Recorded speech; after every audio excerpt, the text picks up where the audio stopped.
여러분 반갑습니다. 이효령입니다.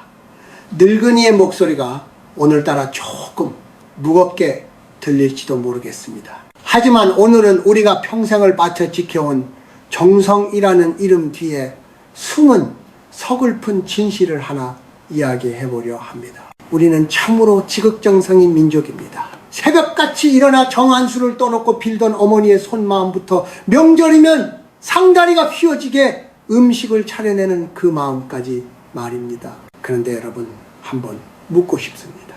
왜 누구는 지극정성으로 공을 들이는데도 삶이 점점 더 팍팍해지고 집안의 그늘은 깊어만 가는 걸까요? 왜 어떤 이들은 제사를 지내면 지낼수록 기도를 하면 할수록 가난의 굴레에서 벗어나지 못하는 것일까요? 사람들은 말합니다.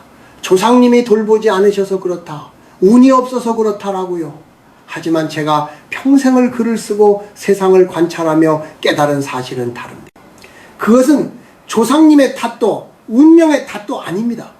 바로 당신의 제단 위에 놓인 아주 작지만 잘못된 무언가가 당신의 복을 가로막고 있기 때문입니다.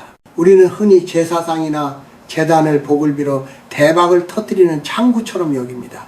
마치 은행에 예금을 하면 이자가 나오듯 내가 이만큼 정성을 들였으니 당신들도 나에게 이만큼 돌려달라는 거래를 하고 있는 것이지요. 이것이 바로 첫 번째 단추를 잘못 끼운 것입니다. 제단은 거래의 장소가 아니라 비움의 장소여야 합니다. 나이가 50을 넘고 60을 바라보면 이제는 채우는 법보다 버리는 법을 먼저 배워야 합니다. 그런데 많은 이들이 욕심이라는 이름의 물건들을 제단에 올립니다. 화려한 꽃, 비싼 향, 그리고 남들에게 보여주기 위한 화려한 장식들. 특히 제가 오늘 강조하고 싶은 것은 우리네 거실 한복판 혹은 마음의 제단 위에 놓인 죽어있는 것들입니다. 생명력이 없는 것, 기운이 멈춰버린 것, 그리고 나의 결핍을 증명하는 물건을 제단에 올리는 순간 그곳은 복이 머무는 자리가 아니라 정체된 기운의 무덤이 됩니다. 남들도 다 하니까 이게 복이 좋으니까 라는 안일한 생각이 당신의 운명을 갉아먹고 있는 것입니다. 여러분, 가난은 단순히 돈이 없는 상태가 아닙니다. 가난은 흐름이 끊긴 상태입니다. 돈이 흐르지 않고 마음이 흐르지 않고 조상의 덕이 나에게까지 닿지 못하고 중간에 막혀버린 것이지요. 그 막힌 혀를 뚫어주는 것은 엄청난 황금 덩어리가 아닙니다. 제단 구석에 잘못 놓인 작은 물건 하나를 치우는 것, 그리고 내가 무언가를 바라고 빌고 있다는 그 비굴한 마음을 내려놓는 것에서부터 시작됩니다. 지혜로운 자는 화려한 상차림, 뒤에 숨은 자신의 탐욕을 봅니다. 반면 어리석은 자는 상차림이 부족해서 복이 오지 않는다고 한탄하며 빚을 내어 더 큰 상을 차립니다. 이것이 바로 더 많이 빌수록 더 가난해지는 역설의 시작입니다. 이제부터 제가 들려줄 이야기는 단순히 가구 배치를 바꾸라는 풍수 이야기가 아닙니다. 당신의 영혼이 깃드는 그 좁은 공간, 그곳에 무엇이 잘못되었는지, 그리고 당신의 인생을 묻고 있는 그 보이지 않는 매듭을 어떻게 풀 것인지에 대한 생생한 증언입니다. 귀를 기울여 보십시오. 당신의 방 한 구석, 그 작은 공간이 당신에게 무엇을 말하고 있는지 말입니다. 여러분, 이제 본격적으로 우리 눈앞에 놓인 제단을 한번 들여다봅시다. 제가 앞서 말씀드렸지요. 아주 작은 물건 하나가 당신의 집안 기운을 꺾어 놓을 수 있다고 말입니다. 과연 그것이 무엇일까요? 사람들은 흔히 금이 간 그릇이나 먼지 쌓인 사진을 떠올리겠지만 제가 오늘 말하고자 하는 것은 그보다 훨씬 더 교묘하고 우리 삶에 깊숙이 침투해 있는 것들입니다. 가장 먼저 짚고 넘어가야 할 것은 바로 조화조과입니다. 사람들은 말합니다. 교수님, 생활은 금방 시들고 관리하기 힘들어서요. 보기 좋으라고 예쁜 꽃을 놓아둔 것뿐입니다. 하지만 여러분, 꽃이라는 한자를 가만히 들여다보십시오. 꽃은 생명의 절정이며 피고 지는 순환의 상징입니다. 그런데 제단 위에 조화를 놓는다는 것은 무엇을 의미할까요? 그것은 변하지 않는 가짜를 신성한 자리에 올리는 행위입니다. 조화는 썩지 않습니다. 향기도 없지요. 그것은 생명이 멈춘 상태, 즉 사기스치를 뜻합니다. 살아있는 조상과 연결되고자 하는 자리에 죽어있는 물건을 놓는 것은 당신의 소망 또한 생명력 없이 박제되기를 바라는 것과 같습니다. 정성은 마음이다라고 자유하지 마십시오. 그 편리함 속에 숨은 당신의 게으름이 사실은 복을 밀어내고 있는 것입니다.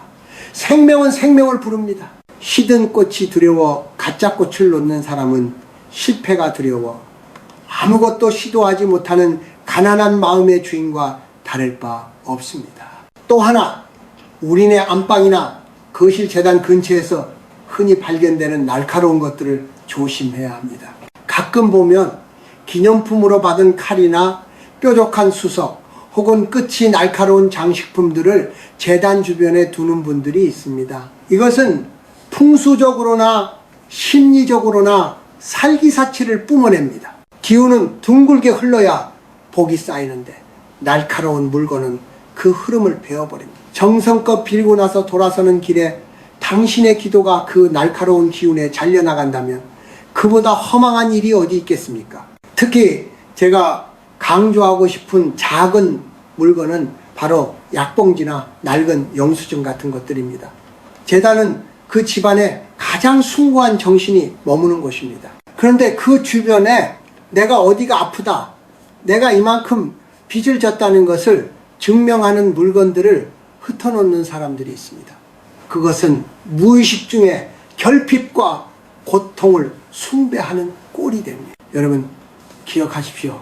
재단 위에 놓인 모든 물건은 당신의 잠재의식과 연결되는 안테나입니다. 가짜 꽃은 당신의 노력을 헛수고로 만들고 날카로운 물건은 당신의 인복을 끊어놓으며 낡은 영수증과 약봉지는 당신을 영원한 병자와 채무자로 머물게 합니다. 우리는 왜 이토록 물건 하나에 집착해야 할까요? 그것은 물건이 곧 마음의 문법이기 때문입니다. 비뚤어진 문장으로는 진실을 전할 수 없듯이 잘못 놓인 물건으로는 하늘의 복을 담을 수 없습니다. 쉰이 넘고 인생의 가을에 접어든 당신이라면 이제는 화려한 장식이 아니라 청결한 빈자리가 주는 힘을 알아야 합니다. 지금 당장 당신의 재단을 보십시오. 그곳에 당신의 편의를 위해 놓아둔 죽은 것들이 있습니까? 아니면 당신의 고통을 시위하듯 놓아둔 상처의 흔적들이 있습니까? 그것들을 치우는 것이야말로 가난의 신을 집 밖으로 내쫓는 첫걸음이 될 것입니다. 화려한 제사상보다 맑은 물 한 잔이 담긴 깨끗한 그릇이 더 큰 기적을 부르는 법입니다. 자, 이제 막힌 혀를 찾아냈으니 다음 단계는 무엇일까요?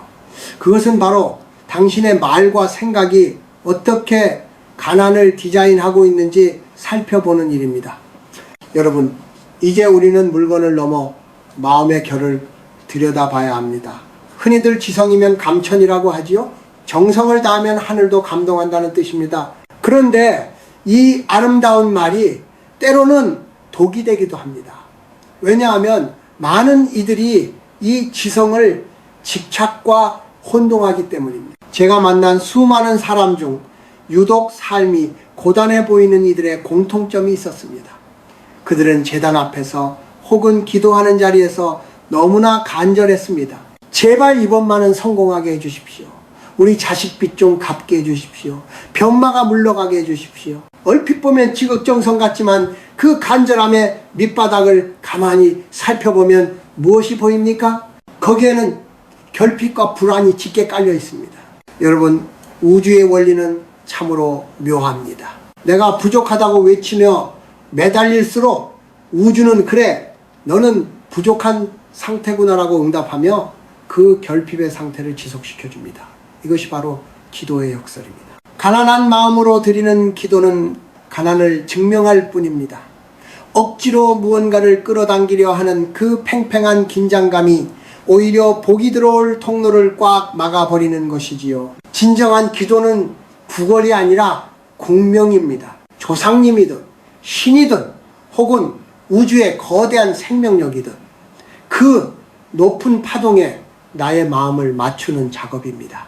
그런데 욕심에 눈이 멀어 제단 위에 온갖 화려한 음식을 차려놓고 이걸 드시고 내 소원을 들어달라고 하는 것은 마치 높은 분을 찾아가 뇌물을 건네며 부정한 청탁을 하는 것과 무엇이 다르겠습니까? 그런 기도는 결국 당신의 영혼을 비굴하게 만듭니다. 비굴한 영혼에 돈과 운이 따를리 만무합니다. 우리 조상들이 정한수 한 그릇 떠놓고 빌었던 그 마음을 다시 생각해 보십시오. 그 맑은 물은 나의 욕심을 씻어내겠다는 정화의 의미였습니다. 물처럼 맑아진 마음이라야 하늘의 뜻이 거울처럼 비치는 법입니다. 하지만 현대인들의 제단은 어떻습니까? 이것만 있으면 행복할 텐데라는 탐욕의 찌꺼기들이 덕지덕지 붙어 있습니다. 특히 50세 이후 인생의 정점을 지나 하강 곡선을 그리는 시기에는 이 간절함의 무게를 줄여야 합니다. 이 나이에도 여전히 무언가를 더 가지겠다고 악착같이 매달리는 모습은 보기에도 애처로울 뿐더러 기운의 흐름을 아주 탁하게 만듭니다. 여러분이 진정으로 가난에서 벗어나고 싶다면 먼저 제단 앞에서 거래하기를 멈추십시오. 해 주십시오라는 말 대신 감사합니다라는 말을 먼저 내뱉어 보십시오. 이미 이루어진 것처럼, 이미 내 안에 풍요가 깃든 것처럼 마음의 주파수를 바꾸는 것입니다. 돈은 생명체와 같습니다. 자기를 귀하게 여기고 자기가 머물 자리가 평온한 곳으로 흐르게 되어 있습니다. 불안과 탐욕이 가득한 재단, 그리고 나는 왜 이렇게 힘들까라는 한탄이 섞인 기도의 자리에는 돈이 머물지 않습니다. 차라리 오히려 그 고통의 냄새를 맡고 더 큰 시련이 찾아올지도 모릅니다. 여러분 기억하십시오. 여러분이 제단 앞에 서는 이유는 조상님께 무언가를 얻어내기 위함이 아니라 당신 안에 잠들어 있는 귀한 기운을 깨우기 위함입니다. 내가 이미 귀한 존재임을 깨달을 때 비로소 외부의 풍요도 나를 찾아옵니다. 자, 이제 내 마음의 제단에서 그 무거운 간절함이라는 짐을 내려놓으셨습니까? 그렇다면 이제는 우리가 일상에서 무심코 내뱉는 말의 업계이 어떻게 우리의 주머니를 비우고 있는지 그 무서운 진실에 대해 이야기해 볼 차례입니다. 여러분, 이제 물건과 마음을 정리했으니 우리 몸에서 가장 무서운 문이자 복이 드나드는 통로인 입에 대해 이야기해 봅시다. 재단을 아무리 정갈하게 가꾸고 마음을 비운다 한들 그 입술 사이로 가난의 냄새를 풍기는 말을 내뱉는다면 모든 공든 탑은 무너지고 맙니다. 우리는 흔히 말이 씨가 된다는 말을 가볍게 여깁니다. 하지만 언어는 단순한 소리가 아닙니다. 그것은 내 영혼이 외부로 뻗어나가는 진동이자 설계도입니다. 특히 인생의 중반을 넘긴 50대 이후의 말은 그 사람의 운명을 결정짓는 마침표와 같습니다. 그런데 안타깝게도 많은 이들이 제단 앞에서 복을 빌고 돌아서자마자 스스로 그 복을 발로 차버리는 말들을 쏟아냅니다. 가장 먼저 버려야 할 것은 비교와 한탄의 언어입니다. 누구네 자식은 이번에 대기업에 갔다더라, 누구네 집은 평수를 넓혔다더라 하며 남의 집 잔치에 내 인생을 비교하는 순간 당신의 재단은 빛을 잃습니다. 남의 복을 질투하는 마음은 내게 올 복의 통로를 좁게 만듭니다. 시기심 섞인 말 한마디는 당신의 기운을 가장 천하게 만드는 지름길입니다. 부자가 되고 싶다면 부자의 언어를 써야 합니다. 부자의 언어는 남을 칭송하고 자신의 내면을 갈고 닦는 말이지 타인의 성취를 깎아내리는 말이 아닙니다. 또한 억울함을 전파하지 마십시오. 나이가 들면 누구나 가슴에 대못 하나쯤은 박혀있기 마련입니다. 하지만 만나는 사람마다 자신의 고생담과 억울함을 훈장처럼 늘어놓는 사람들이 있습니다. 이것은 자신의 상처를 계속해서 덧나게 하는 행위입니다. 억울하다는 말은 나는 세상의 피해자다라고 선언하는 것과 같습니다. 피해자의 위치에 스스로를 가두는 사람에게 행운의 여신이 미소를 지을 리 있겠습니까? 진정으로 강한 자는 자신의 상처를 침묵으로 사귀고 그 빈자리를 자애로운 미소로 채우는 사람입니다. 그렇다면 타인에게 무시를 당하거나 모욕적인 말을 들었을 때는 어떻게 해야 할까요? 그때야말로 당신의 기운을 시험하는 순간입니다. 같이 화를 내고 맞서 싸우는 것은 상대방의 낮은 주파수에 나를 맞추는 꼴입니다. 그것은 내 밥그릇을 스스로 깨뜨리는 일이지요. 누군가 당신을 비하하거든 그저 바람이 분다고 생각하십시오. 훌륭한 나무는 바람에 흔들릴지언정 뿌리가 뽑히지 않습니다. 그럴 때일수록 집으로 돌아와 당신의 정갈한 제단 앞에 앉아 조용히 차 한 잔을 마시며 스스로에게 말해 주십시오. 나는 여전히 귀하고 내 안의 품격은 누구도 훼손할 수 없다라고요. 50대 이후의 아름다운 삶은 입을 닫고 지갑을 열라는 세속적인 농담 속에만 있지 않습니다. 그것은 부정의 말을 닫고 격려의 문을 여는 것에 있습니다. 자녀에게, 배우자에게, 그리고 가장 중요한 자기 자신에게 고생했다, 고맙다, 당신 덕분이다 라는 말을 건네보십시오. 이 짧은 긍정의 문장들이야말로 제단 위에 올리는 가장 비싼 공약물보다 훨씬 더 강력하게 당신의 가문을 일으키는 힘이 됩니다. 가난한 사람의 입에서는 늘 핑계와 불평이 나오고 귀한 사람의 입에서는 늘 감사와 수용이 나옵니다. 당신의 입술은 지금 어느 쪽을 향하고 있습니까? 복은 멀리 있지 않습니다. 당신이 오늘 무심코 내뱉은 그 한마디가 내일 당신의 주머니를 채울지 아니면 비울지를 결정합니다. 이제 마지막으로 이 모든 가르침을 아울러 당신의 삶을 영원히 평온하게 만들 최후의 지혜를 전해드리려 합니다. 여러분, 이제 긴 여정의 끝에 다다랐습니다. 제단 위에 잘못된 물건을 치우고 마음의 집착을 비우고 입술의 언어를 정화하는 법까지 함께 나누었습니다. 하지만 이 모든 가르침을 관통하는 단 하나의 진실이 남아 있습니다.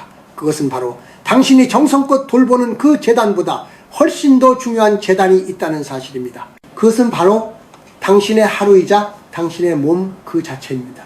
우리는 흔히 조상이나 신이라는 존재가 우리 외부 어딘가에 있다고 믿습니다. 그래서 그분들을 잘 모시기 위해 겉모양을 꾸미고 형식을 차리는데 급급하죠. 그러나 여러분, 곰곰이 생각해 보십시오. 당신의 핏줄 속에 흐르는 피는 어디서 왔습니까? 당신이 내뱉는 숨결과 당신이 세상을 바라보는 그 눈동자는 누구의 유산입니까? 그렇습니다.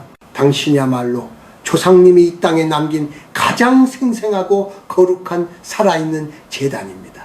그런 당신이 스스로를 홀대하면서 어떻게 밖에서 복이 들어오길 바라겠습니까? 끼니를 대충 때우고 몸을 함부로 굴리며 매일같이 자신을 자책하고 비하하는 것은 조상님이 물려준 가장 귀한 성소를 훼손하는 행위입니다. 진정으로 가난의 굴레를 벗어나 풍요로운 노년을 맞이하고 싶다면 먼저 자기 자신을 귀빈 귀처럼 대접하십시오. 스스로를 귀하게 여기는 사람에게는 함부로 침범할 수 없는 기품이 흐르고 그 기품이 곧 돈과 인복을 끌어당기는 자석이 됩니다. 나이가 50을 넘고 60을 지나면 이제는 세상이 정해놓은 성공의 잣대에서 자유로워져야 합니다. 남보다 더 많이 가졌느냐, 더 높은 자리에 있느냐는 중요하지 않습니다. 오늘 밤 잠자리에 들 때 내 마음에 부끄러움이 없고 내일 아침 눈을 떴을 때 감사함으로 하루를 맞이할 수 있다면 그것이 바로 최고의 부입니다. 이효령이라는 노병이 여러분께 마지막으로 당부하고 싶은 것은 비움의 미학입니다. 제단 위에 무언가를 자꾸 올리려 하지 마십시오. 오히려 먼지를 닦아내듯 당신의 마음속에 쌓인 원망, 후회, 그리고 미래에 대한 막연한 불안을 닦아내십시오. 깨끗하게 비워진 그릇에야 비로소 맑은 물이 담길 수 있는 법입니다. 가난은 채우지 못해서 오는 것이 아니라 버리지 못해서 오는 정체임을 잊지 마십시오. 이제 집으로 돌아가 당신의 제단을 다시 한번 가만히 들여다보십시오. 거기에 놓인 가짜 꽃을 치우고 날카로운 기운을 걷어내며 당신의 맑은 눈빛을 그곳에 비추어 보십시오. 그리고 속삭이십시오. 지금까지 잘 살아왔다. 앞으로의 시간은 오직 평온과 지혜로 채우겠다라고 말입니다. 인생은 짧고 우리가 머무는 이 세상은 잠시 빌려 쓰는 무대일 뿐입니다. 그 무대 위에서 당신이 남길 마지막 작품은 화려한 재산이 아니라 당신이 머물다 간 자리에 남은 은은한 사람의 향기였으면 좋겠습니다. 그 향기가 바로 당신의 후손들에게 물려줄 수 있는 가장 큰 복이자 유산이 될 것입니다. 여러분, 부디 건강하십시오. 그리고 무엇보다 당신의 영혼이 평안하기를 바랍니다. 당신이 평안할 때 당신의 온 집안에 비로소 진정한 빛이 깃들 것입니다. 긴 시간 제 이야기에 귀를 기울여 주셔서 감사합니다. 여러분의 앞날에 마르지 않는 지혜의 샘물이 함께 하기를 기원합니다.